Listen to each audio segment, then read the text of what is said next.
Pasensya na po, ma'am.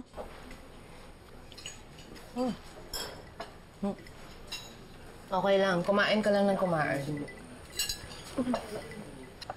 Salamat po ulit, ma'am. Okay lang. Huwag kang mahiya. Kain ka lang ng kain. Princess, ano bang nangyari? Nakita kitang umiyak. May pinagdaraanan ka ba? Pero na naman akong sabihan.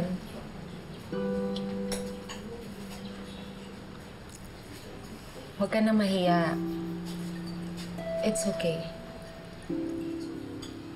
Si tatay po kasi nasa ospital po ngayon. Lumala na po yung sakit niya eh. Baka hindi na rin po siya makabalik sa trabaho.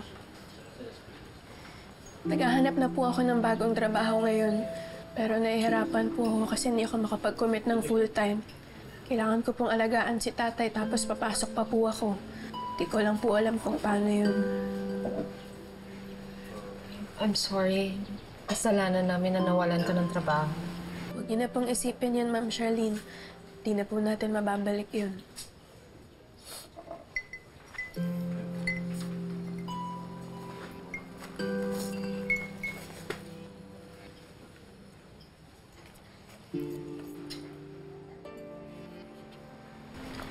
Eto, tanggapin mo. Oh? Gamitin mo pambayad ng hospital bills. Tapos ibili mo ng gamot ng tatay mo. Ma'am, hindi ko po yan matatanggap. Bakit? Tulong ko to sa'yo. Alam ko po, ma'am. Nakukonsensya po kayo dahil sa nangyari sa akin. Pero wala naman po kayong kasalanan dun eh. Hindi nyo rin po ginusto yun. Wala po kayong obligasyon na bigyan ako ng ganyan kalaking pera. Kaya hindi ko po talaga yun matatanggap, ma'am. Pasensya na po. Nakakahiya po sa inyo eh. Sige, kung utang yan, tatanggapin mo. Paano ko po kayo mababayaran?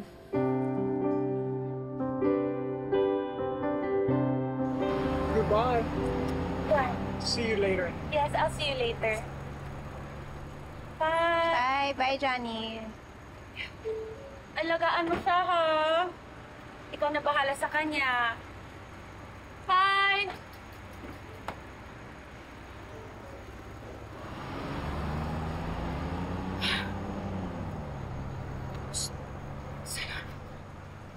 May alam ba si Johnny? Okay, sir. Tungkol sa ipinagtapat mo sa akin. Siyempre hindi. At wala akong balak na ipaalam sa kanya. Eh, di ba gusto niya magkaanak? So? So, bakit hindi mo bawiin kay Charlene yung anak mo? No! Bakit ko gagawin yun? Maayos na yung buhay niya. May nag-aalaga sa kanya, may nagmamahal sa kanya. Lahat ng gusto niya nakukuha niya. Okay? Na, kung tutuusin, kaya mo na ibigay ngayon. Maybe, pero hindi ko pa rin gagawin yun. Maintindihan, bakit hindi? Kung gugustuhin mo, pwede naman eh. Gus, mag-isip ka nga. Kung ginawa ko yun, malalaman nila yung kasalanan ko. Sa tingin mo ba, hindi ako babalikan ni Charlene at Raymond? Baka nga kasuhan pa nila ako. Alam mo nang ayokong bumalik sa kulungan. Ever. Di ba? So, hahayaan mo na lang na nasa kanila yung anak mo. Sa ngayon, oo. It's for the best. Eh, paano kung na-expose yung secret mo?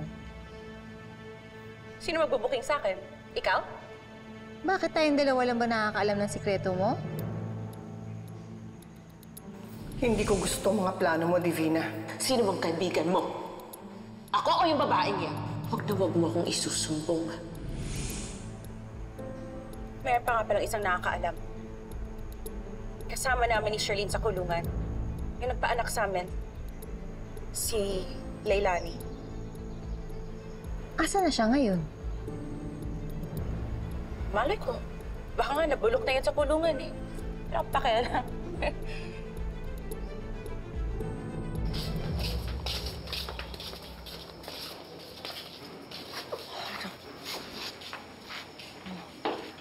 Nakuha mo na? Oo.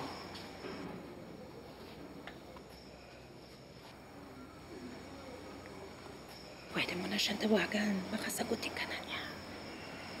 Salamat, Marichu. Okay.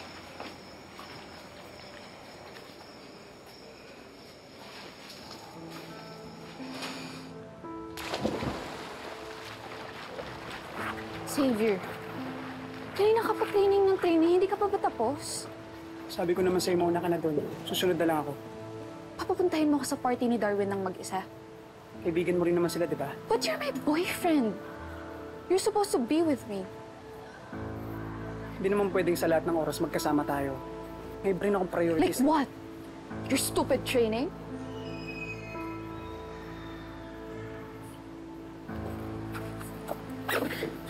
Look, Xavier, I'm sorry, okay? I didn't mean to say that.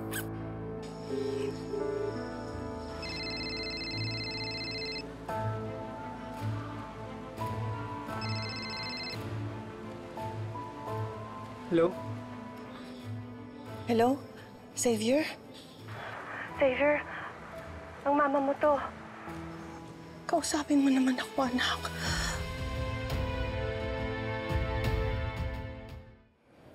Anak! Who is it? Wala, wrong number lang. I-shower na muna ako.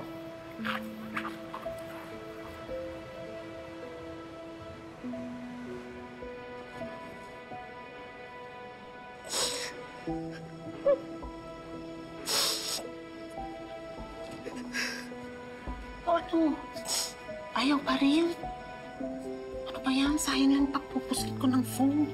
Galit pa rin siya. Di pa rin niya ako napapatawad.